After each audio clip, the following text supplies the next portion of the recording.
While Trump's lone contribution to addressing the pandemic over the last few days was a tweet calling the U.S. COVID-19 case count and death toll, quote, far exaggerated, which again, it's most certainly not, he spent plenty of time on his continued efforts to overturn the election. And that, of course, included an hour-long, ultimately leaked phone call in which the president was recorded demanding Georgia Secretary of State Brad Raffensperger find the votes needed to flip the state.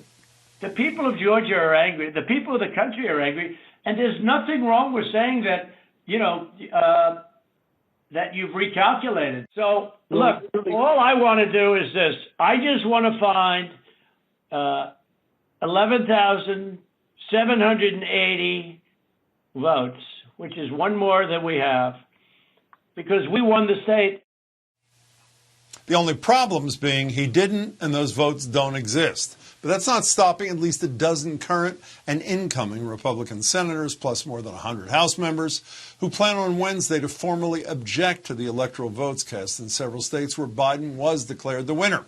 And while that effort certainly doesn't have enough support to make a difference, like the phone call, it shows how far Trump and his allies are willing to go to overturn the results of a Democratic election. And apparently, some are afraid he may go even further, like all 10 living former defense secretaries, who wrote an op-ed in the Washington Post yesterday urging members of the Defense Department to stay out of it, warning, quote, efforts to involve the U.S. Armed Forces in resolving election disputes would take us into dangerous, unlawful, and unconstitutional territory. Joining me to discuss are retired federal judge Nancy Gertner. She's now a senior lecturer at Harvard Law. And Jennifer Horn, who's former chair of the New Hampshire Republican Party and one of the co-founders of the Lincoln Project. It's a political action committee formed by a group of prominent Republicans and former Republicans working to defeat Trumpism in the GOP. Judge and Jennifer, good to see you both. Thanks for joining me. Great to be here. Judge Gertner, did the president break any state or federal laws yesterday in that? Well, not yesterday, the day before in that call? I have a list. So we start with the little ones. So there is a Georgia statute that state statute for interference with the election, with the counting of votes. And so that comprises attempted interference. Looks like he didn't succeed. There's the Federal Voting Rights Act, which has criminal penalties for the same kind of activity. Then there is borderline extortion, a federal and state crime, because he is threatening Raffensperger with criminal prosecution lest he do what he wants to do. There's no question that particularly the voting rights issues, federal and state, he has attempted to interfere with no basis. So, yes, he's ordered on the criminal. If there was a bench trial and you were the judge, would you find him guilty? Yes.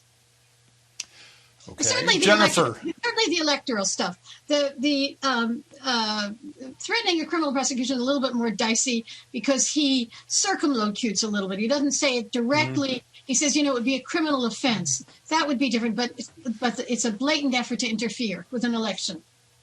Now, Jennifer, why don't you take about 5 seconds and list every elected Republican official who said this was outrageous. Go ahead.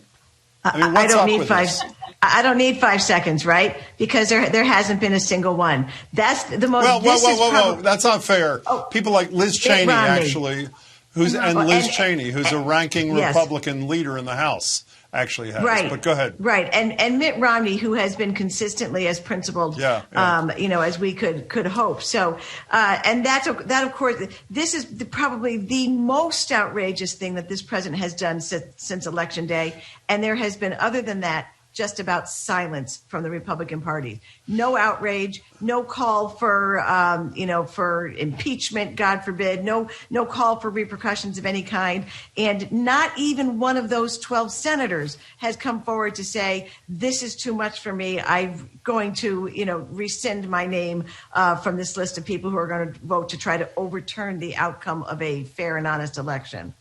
I want to get back to the 12 senators in a minute. So he says this being the president, he says that why would people even bother to vote in the Senate race on Tuesday. The thing is so corrupt. They all hate everybody.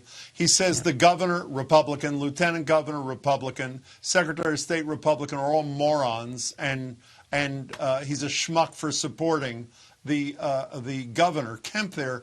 What impact does this have? Not impact do you want it to have. What impact will this have on Election Day tomorrow in Georgia?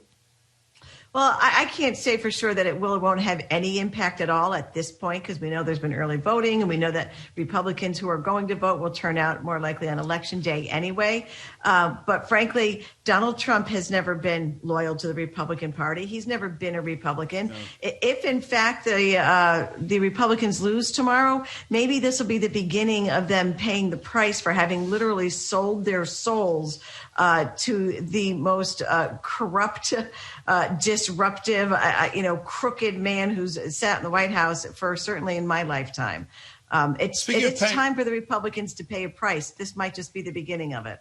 It's interesting. Judge Gertner, I want to talk to you about whether the president will pay a price. It seems to me there's a political failure, a systems failure, a constitutional failure. Here's actually Carl Bernstein of Woodward and Bernstein fame on CNN today. Listen to him. We are listening in real time to the president propose that there be a conspiracy to steal the election for the presidency of the United States. A coup. It is extraordinary, and it is time for the Republican leadership and the Democratic leadership of the Senate and the House to demand that this president of the United States resign immediately. That is the only remedy. First of all, it's not going to happen, but that is the only remedy, Judge Gertner, is it not? Is a call for resignation. No other remedy is available, right? Right. That's the only immediate remedy, although he'll never do that, although I always had a theory that he would do that the day before the inauguration of Biden, because that would enable Pence to give him a pardon. A pardon, right, okay. Yeah. Okay, so there's a coup leader, Jennifer, but to lead a coup, you need troops. Here's the commander of the Trump 12, those 12 senators you talked about yesterday on Fox News in the morning, Ted Cruz. I think everyone needs to calm down. I think we need to tone down the rhetoric. This is already a volatile situation. It's like a tinderbox and throwing lit matches into it. And so I think the kind of hyperbole we're seeing, the kind of angry language, now look, that's not helpful. You know, it seems to me as a citizen of this country, Jennifer, the only thing worse than a corrupt, potentially seriously mentally ill president is a constituency, a bunch of elected officials in his own party who not only tolerate the behavior but celebrate him. So is it as simple as, what did Mitt Romney say, ambition eclipsing principle? Is that what this is all about? I know it's a tired question at this stage, but what explains it? Well, I can't think of anything else that would explain it, unless they're, these 12 want to just embrace the idea that they are as corrupt and as un-American and as anti-democracy as Donald Trump is. It's outrageously hypocritical to hear Ted Cruz, talk about calming the language and lighting the match. These guys, these 140 in the House and the 12 in the Senate, they are as close to arsonists as it comes. They are trying to burn down the American democracy. So for Ted Cruz to sit there and try to reprimand us and tell us to tone it down, he's got to be kidding me.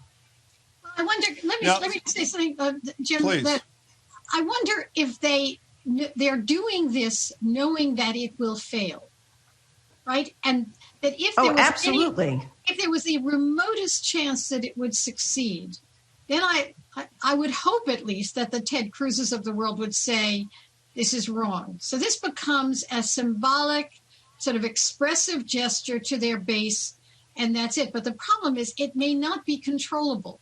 It may not be controllable in terms of the people that it has drummed up. It also may not be controllable as precedent going forward. Well, Judge Gertner, if I may just continue that for a second, maybe even if you're right about what the internal understanding is, I don't think the American people are in on the inside story.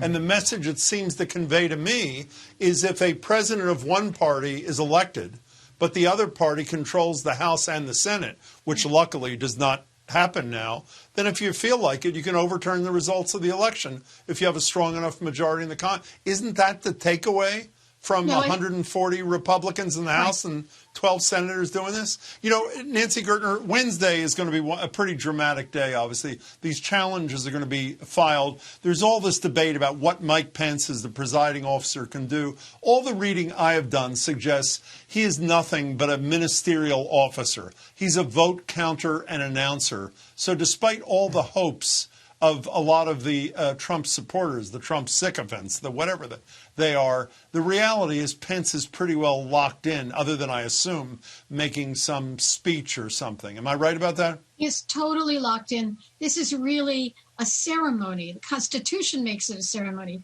The statutes makes it a ceremony. It's a ceremony of opening the mail and announcing the results. The work was done by December when the Electoral College voted. At this point, this is nothing more than putting the seal of approval of the Congress on it. It would be one thing if there were legitimate contests between electors, but that didn't happen.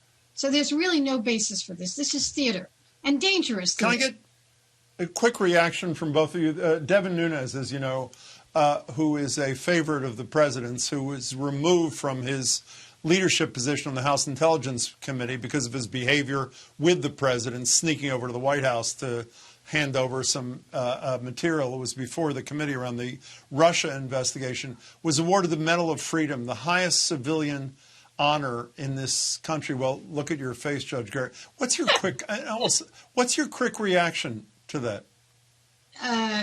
It's an unimaginable reaction, and it's probably not clean for TV. Do you have a clean one, Jennifer? I rarely, when talking about Devin Nunes, no. But frankly, you know, this president has devalued the presidency in every manner, and this is just one more way that he's done that. You actually think, before we went on the air, we were talking, the three of us, who leaked the tape, and I said, without even thinking for a second, obviously the Secretary of State's office in Georgia. Jennifer, you don't agree, do you? I don't agree at all. I think the Secretary of State and the attorney, Ryan Germany, in Georgia have too much character to do such a thing. I think it's much more likely that it was one of the several people from Trump's team who was on that call. I think they have mixed allegiances and mixed ambition and, you know, conflicting reasons for being part of the president's team. I think it's much more likely that somebody on his side leaked that tape. Although it is interesting that they taped it. I mean, that says something about what they anticipated and that they taped it. I mean, what I thought would happen here is that Trump would stay within the lines, you know, oppose the election and all of that. And then after he left office, we would hear from leaks from his, you know, from his leaky staff and from the press about what he had actually been doing behind the scenes. This is extraordinary. This is extraordinary. Well, the fact that this leaked now. There's an extraordinary, what's that again? The fact that it leaked now is extraordinary. Yeah, well, we have 16 days to go, so I assume we'll see you both back here 16 more times. Judge Gertner, Jennifer Horn, it's good to see you both. Be well and Happy New Year. Thank you. Take care. Happy New Year.